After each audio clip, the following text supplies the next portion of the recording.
जय श्री गणेश। नमस्कार, मैं आचार्य संजय द्विवेदी। मेरे समस्त प्रबुद्ध दर्शकों का मेरे चैनल पर हार्दिक स्वागत है।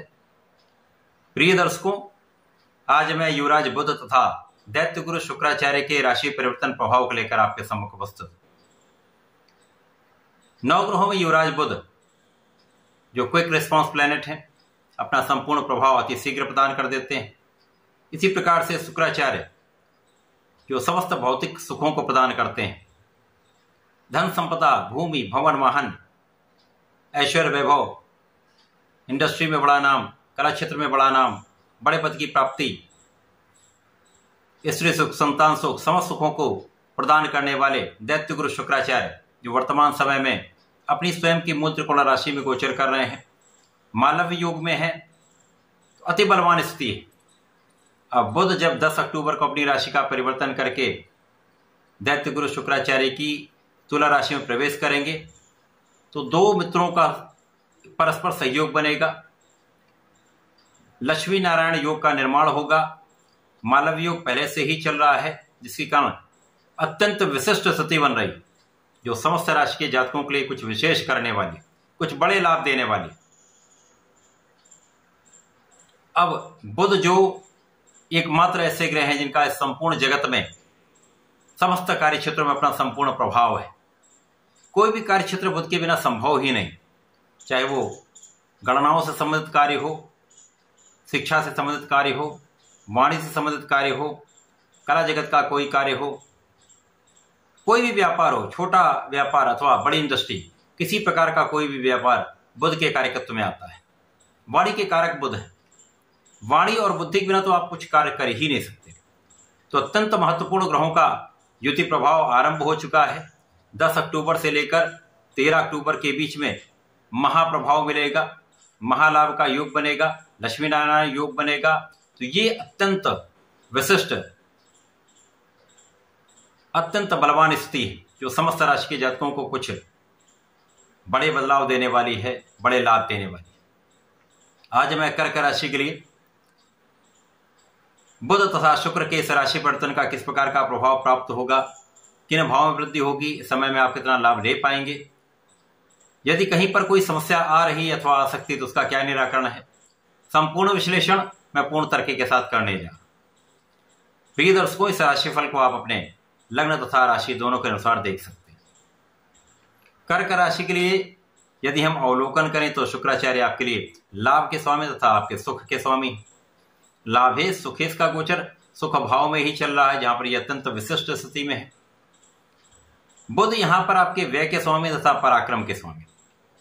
व्यय और पराक्रमिस का गोचर भी आपके चतुर्थ भाव में प्रारंभ हो चुका है।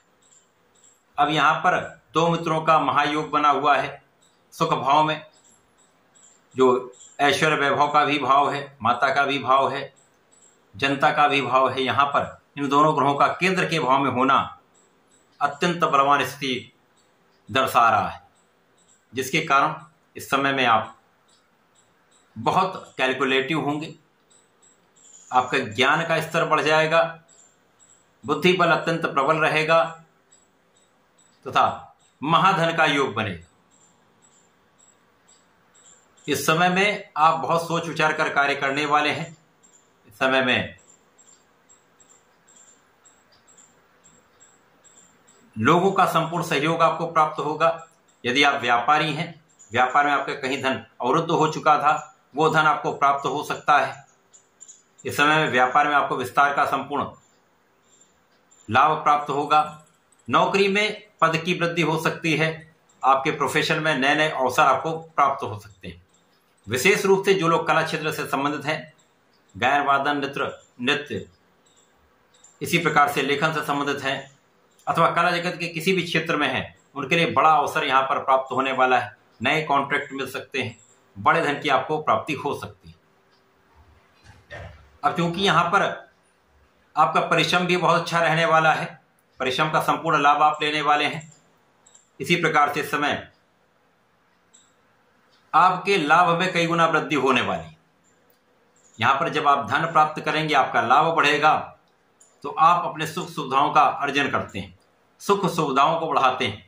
इस समय में आपके लिए कुछ विशेष योग बन रहे हैं। जब आप इन 4 दिनों के अंदर ही आपके लिए भूमि भवन वाहन का योग बन सकता है, अथवा किसी प्रकार से सुख सुविधाओं में वृद्धि का अवसर आपको प्राप्त हो सकता है।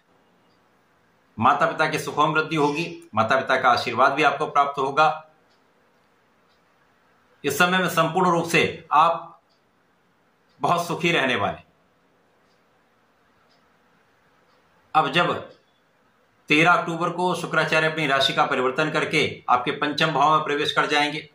अब शुक्राचार्य भी आचार्य हैं, ज्ञान के भाव में जाएंगे, परंतु ये ज्ञान के साथ साथ संतान का भी भाव, प्रेम का भी भाव है।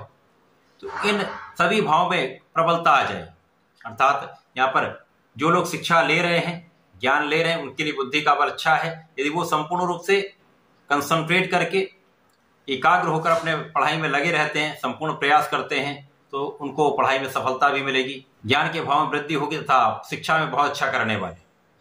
प्रतियोगिता परीक्षा की तैयारी कर रहे हैं तो अच्छा रिजल्ट प्राप्त होने वाला है। संतान पक्ष भी बलवान रहेगा, संतान से आपको सुख भी प्राप्त होगा। इस समय में आपके प्रेम में वृद्धि होगी। प्रेम के भाव के कारण यहाँ पर कुछ मन भ्रमित हो सकता है, यहाँ पर आपको बहुत संयम रखना पड़ेगा। यदि आप अपने ऊपर संयम रखते हैं तो इस समय में पढ़ाई से मन विरत नहीं होगा, आप अपने पढ़ाई में कंसंट्रेट कर पाएंगे। अब बुध आपके चतुर्थ भाव में गोचर करेंगे, जहां पर ये मित्र की राशि में रहकर कर्म भाव को देखेंगे। इसी प्रकार से शुक्राचार्य पंचम भाव में होकर लाभ को देखेंगे। तो दोनों स्थितियां अत्यंत प्रबल हो रही। जब बुध और शुक्र का संयुक्त प्रभाव, राशि परिवर्तन अत्यंत विशेष रूप से आपके कार्यक्षेत्र में आपको बहुत आगे बढ़ाने वाला है। कार्यक्षेत्र की प्रगति से, आपके व्यापार में प्रगति से, व्यापार में विस्तार से तथा प्रोफेशन में नए अवसरों की प्राप्ति से आपके इनकम में वृद्धि होने वाली, आपकी इच्छाएं पूर्ण होने वाली तथा इस समय में आप बड़े लाभ लेने वाले। कुछ इच्छाएं यदि आपकी अधूरी रह गई तो इस समय में पूरी हो सकती हैं, क्योंकि यहाँ पर शुक्राचार्य जब आपके पंचम भाव में जाएंगे, यद्यपि ये वृश्चिक राशि में होंगे, मंगल की राशि में होंगे, परंतु इनकी दृष्टि का प्रभाव स्वयं की राशि पर होगा। तो जैसा कि ज्योतिष का नियम है, जब भी कोई ग्रह स्वयं के भाव को देखता है, स्वयं की राशि को देखता है, तो उसके बल को कई गुना बढ़ा देता है। तो यहाँ पर आपके मनोकामना पूर्ण हो सकती है, धन का विशेष अर्जन आप कर सकते हैं, सुख सुविधाओं के भाव में वृद्धि होगी तथा यहाँ पर आप बड़े लाभ लेने वाले। कर्क राशि के लिए ये बुध और शुक्र का परिवर्तन विशेष रूप से अत्यंत प्रभावी है, लाभदायक है, परंतु चूंकि यहाँ पर चंद्रमा की राशि है, मन निरंतर परिवर्तित होता रहता है। पंचम भाव में शुक्र रहेंगे, यहाँ पर प्रेम का भी भाव है, तो यहाँ पर आपको नियंत्रित रहने के लिए नित्य सूर्यदेव को जल देना चाहिए। प्रत्येक शुक्रवार को भगवान भोलेनाथ पर जलार्चन करना चाहिए, लाल चंदन का अर्पण करना चाहिए तथा श्वेत मिष्ठान का अर्पण करना चाहिए, जिससे आप बहुत बैलेंस रहेंगे, मन भी संतुलित रहेगा, आपका लाभ का भाव भी अत्यंत प्रबल हो जाएगा। तो ऐसा करके समय का उपयोग करें, लाभ लें। धन्यवाद, नमस्कार।